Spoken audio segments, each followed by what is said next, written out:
हमारे YouTube channel पर आप सबका स्वागत है। आज हम कर रहे हैं कक्षा 12वीं से आरोह भाग 2 से कहानी है पहलवान की ढोलक। चैनल को सब्सक्राइब करना ना भूलिए। फणीश्वर नाथ रेणु की लिखी हुई कहानी है पहलवान की ढोलक, जो कि एक सर्वश्रेष्ठ कहानी है। फणीश्वर नाथ रेणु एक आंचलिक कथाकार माने जाते हैं, जो समस्याएं, गांव की समस्याएं, सामाजिक समस्याएं, राजनीतिक समस्याएं, इनकी कहानियों में अक्सर देखने को मिल सकती हैं। प्रस्तुत कहानी में यो है एक आंचलिक कहानी है। इसमें भारत पर इंडिया के छा जाने की प्रतीकात्मक रूप को व्यक्त किया गया है। भारत जो कि हमारा पहले भारत था, जैसे अंग्रेज भारत में आए तो वो इंडिया बन गया।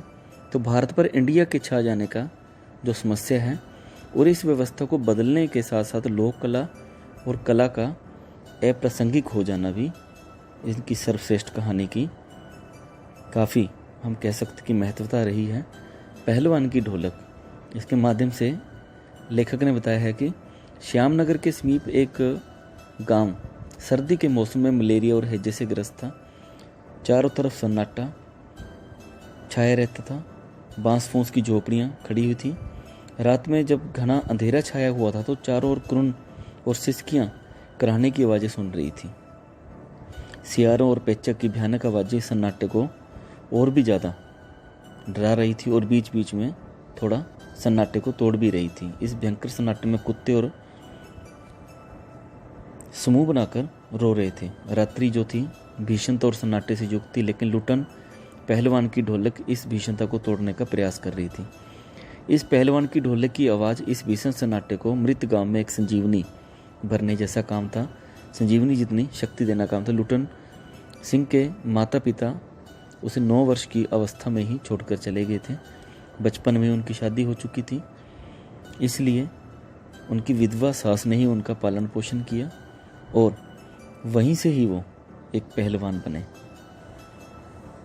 इसलिए ससुराल में पलते पलते वह पहलवान बन गया। एक गांव श्यामनगर में मेला लगा। मेले में दंगल में लुट्टन सिंह ने एक प्रसिद्ध पहलवान चांद सिंह को चुनौती दे डाली, जो कि शेर के बच्चे के नाम से जाना जाता था।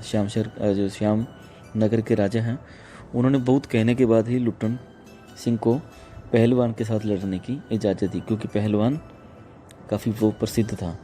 और लुट्टन सिंह ने ढोलक की धुन पर धिना धिन धक धिना, धिना धिन धक धना, तो आवाज़ से प्रेरित होकर चांद सिंह पहलवान को बड़ी मेहनत के बाद चित कर दिया। चांद सिंह के हारने के बाद लुट्टन सिंह की जय जयकार होने लगी।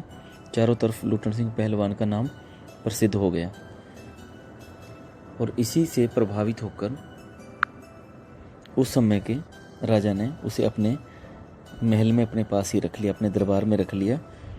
अब लुट्टन सिंह की कीर्ति दूर दूर तक फैल चुकी थी। लुट्टन सिंह पहलवान की पत्नी भी 2 पुत्रों को जन्म देकर स्वर्गवास सिधार गई। लुट्टन सिंह अपने दोनों बेटों को भी पहलवान बनाना चाहता था। उनसे भी वो काफ़ी कसरत करवाता था और बेटों को भी दंगल की संस्कृति का पूरा ज्ञान था। लेकिन दुर्भाग्य से एक दिन वयोवृद्ध जो राजा था उसका स्वर्गवास हो गया। तो विलायत से नए महाराजा राज्य की गद्दी संभालते ही राजा साहब के अनेक परिवर्तन करती है। अब दंगल के स्थान पर घोड़ों की रेस ने स्थान ले लिया और लुट्टन सिंह पहलवान इससे काफ़ी आघात हुआ उनको। वह अब वहाँ से सब कुछ छोड़ के अपने गांव वापस लौट चला। अपने कंधे पर ढोलक रखी और बच्चों को साथ लिया, अपने गांव वापस चला गया। गांव के किनारे झोपड़ी में रहता था। नौजवानों और चरवाहों को कुश्ती सिखाने लगा। गांव के किसान और खेतीहर मजदूर भला क्या कुश्ती सीखते। अचानक गांव में अनावृष्टि, अनाज की कमी, मलेरिया, हैजा आदि समस्याओं का वज्रपात हुआ। चारों ओर लोग भूख से मर रहे थे, हैजा मलेरिया से मर रहे थे। पूरे गांव में तबाही मची हुई थी। इस त्रासदी से लोग इतना डर गए थे कि सूर्यास्त होते ही अपनी अपनी झोंपड़ियों में घुस जाते थे। रात का जो डरावना सन्नाटा होता था वो पहलवान की ढोलक वो उसको ललकारता था। यही तान इस भीषण समय में धैर्य प्रदान करती थी और यही तान शक्तिहीन गांव वालों में संजीवनी भरने का कार्य करती थी। पहलवान के बेटे इस भीषण विभीषिका के शिकार हुए, परंतु प्रातः होते ही पहलवान ने अपने बेटों को निस्तेज पाया। बाद में मन में अशांति हुई, लेकिन दोनों को उठाकर नदी में बहा आया। लोग इस बात से भी दंग रह गए कि इस असहाय वेदना और त्रासदी से भी पहलवान नहीं टूटा, फिर भी वो ढोल बजाता रहा। इससे लोगों को सहारा मिला, लेकिन 4-5 दिन बीत जाने के बाद रात्रि में ढोलक की आवाज़ सुनाई नहीं दी। प्रातःकाल जब उसके शिष्यों ने देखा कि पहलवान की लाश को सियारों और द्वारा खाया गया हुआ है। इस प्रकार प्रस्तुत कहानी के अंत में बताया गया है कि भूख महामारी की शक्ल में आई मौत का वो शिकार बन गया। यह कहानी हमारे समक्ष व्यवस्था की पोल भी खोलती है, साथ ही व्यवस्थाओं के कारण लोक कलाओं के लुप्त होने की ओर भी संकेत करती है, तथा हमारे सामने ऐसे अनेक प्रश्न खड़े करती है कि यह सब क्या हो रहा है। अगर बच्चों मैं बात करूं आज के समय की, आज भी एक महामारी फैली हुई है, कोरोना महामारी। सरकारें अपनी तरीके से प्रयास कर रही हैं, लेकिन फिर भी लोग भी प्रयास कर रहे हैं कि किस प्रकार से बीमारी से बचा जाए। प्रश्न आज भी वही है कि यह सब क्या हो रहा है। आज तो उस समय से ज़्यादा व्यवस्थाएं हमारे पास है, लेकिन तो भी इसकी वैक्सीन नहीं मिल पा रही। लोग अपने आप को सुरक्षित रख पा रहे हैं। जैसे उस समय शाम होते ही वो झोंपड़ियों में चले जाते, तो आज भी लोग तुरंत अपने घरों में वापस चले जाते हैं कि किसी भयंकर बीमारी का शिकार ना हो जाए। तो प्रश्न आज भी वही है कि यह सब क्या हो रहा है। लेकिन उस समय काफ़ी चीज़ों का अभाव था, वो चीज़ें नहीं हो पाई, लेकिन समय रहते हैजा, चेचक, dengue, malaria, hepatitis C, B सबका इलाज संभव हो गया। तो वैक्सीन इसकी भी आएगी, कोरोना की, इसका इलाज भी संभव हो जाएगा। लेकिन आज की मैं बात कर रहा हूँ कि प्रश्न आज भी वही है कि ये सब क्या हो रहा है।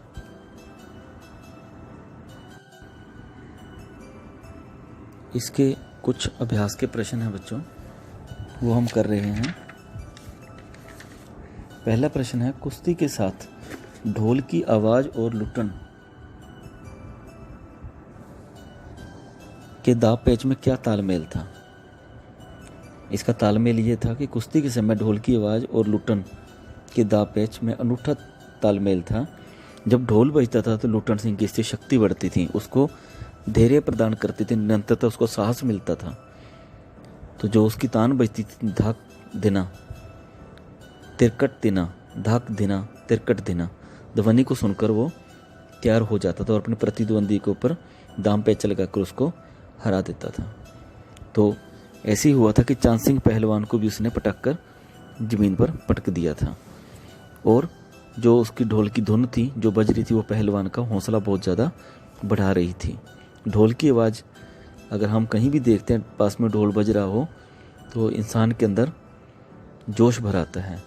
तो यहाँ पर भी लुट्टन सिंह के ढोल के साथ के उसके दाव पेच के साथ उसका बहुत गहरा संबंध रहा है। प्रश्न 2 है, कहानी के किस किस मोड़ पर लुट्टन सिंह के जीवन में परिवर्तन आए। पहले प्रारंभ है इसका, फिर मध्य है और फिर अंत है। प्रारंभ में ये है कि लुट्टन सिंह अपने गांव में रात्रि की विभीषिका को ढोल बजाकर संजीवनी प्रदान करता है। 9 वर्ष की अवस्था में उसके माता पिता की मृत्यु हो गई थी। बचपन में शादी हुई, उसकी सास ने उसका पालन पोषण किया, उसका शरीर हट्टा कट्टा था, वो पहलवान बना। और इसके मध्य में हुआ है कि मेले में चांद सिंह पहलवान को हराया, दूर दूर तक उसकी चर्चा फैली, राजमहल में उसको रख लिया गया और काफ़ी उसको प्रशंसा मिल रही थी। नियमित व्यायाम और कसरत करता था, बड़े बड़े पहलवानों को उसने हराया। और अंत में क्या होता है, लुट्टन सिंह के जीवन है वो काफ़ी प्रभावित हो जाता है। अब नया राजा आ चुका है, विलायत से नया राजा है। अब दंगल के स्थान को घोड़ों ने ले लिया।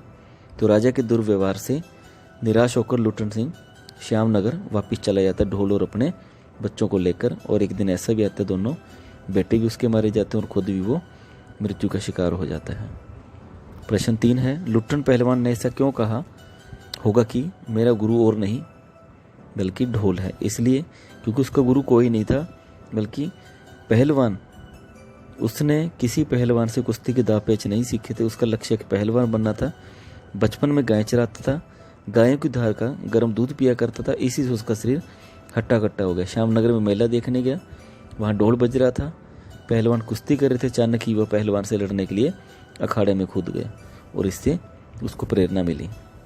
प्रश्न 4 है, गांव में महामारी फैलने और बेटों के देहांत के बावजूद लुटन सिंह क्यों ढोल बजाता रहा? पहलवान इसमें यह है कि जब महामारी फैली तो सारा गांव हैजे और मलेरिया से ग्रस्त था, चारों ओर हाहाकार मचा हुआ था, घर के घर खाली हो गए थे। लेकिन जब उसके दोनों बेटे महामारी की चपेट में मारे गए तो असहाय वेदना से विलखते हुए उसने कहा कि बाबा उठा पटक दो वाला ताल, अर्थात चटक चट धा ताल बजाओ। लुटन सारी रात वह ताल बजाता रहा। सुबह होते दोनों बेटों की मृत्यु हो गई और बेटों की अंतिम इच्छा को पूर्ण करने के लिए देहांत होने के बावजूद भी वो ढोल बजाता रहा।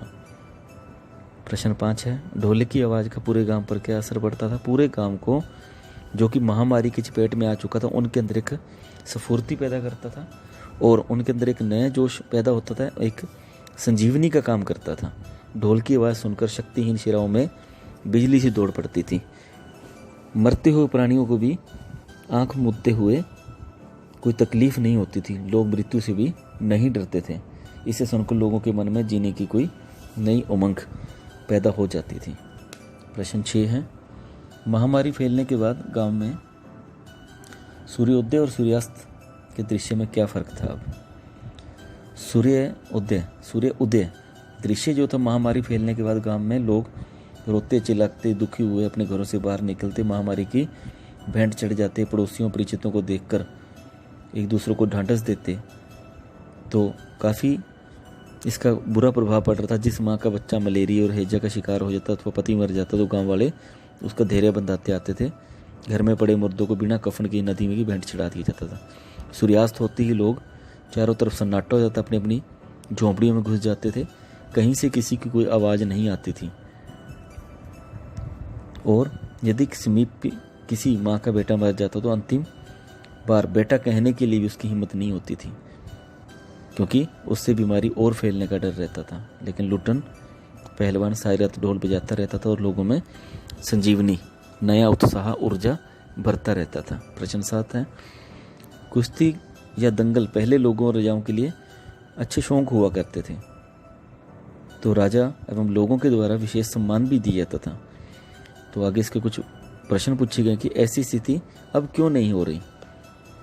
क्योंकि अब पहलवानों को सम्मान उतना नहीं दिया जाता जितना उस समय दिया था। आज ना तो कुश्ती होती, ना दंगल होती है, ना ही उसको लोग देखने के लिए, ना ही आज उसको देखने के लिए लोगों की भीड़ खड़ी होती है, जो कि उनका हौसला भी बढ़ाए।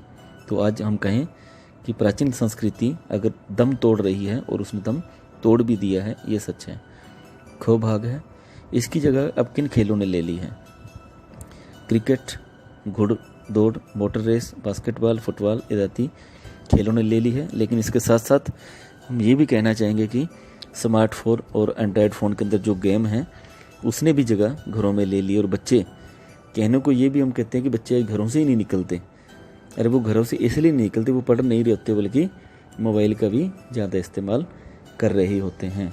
तो ये भी एक खेल का हिस्सा है। गो भाग है, कुश्ती को फिर से प्रिय खेल बनाने के लिए क्या क्या किए जा सकते हैं?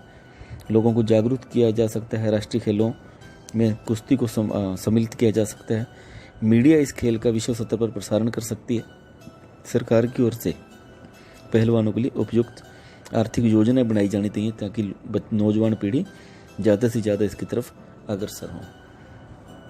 आगे कुछ आशय स्पष्ट करने की, आकाश से टूटकर यदि कोई भावुक तारा पृथ्वी पर जाना भी चाहता तो उसकी ज्योति और शक्ति रास्ते में ही शेष हो जाती है और अन्य तारे उसकी भावुकता और असफलता पर खिलखिलाकर हंसते हैं।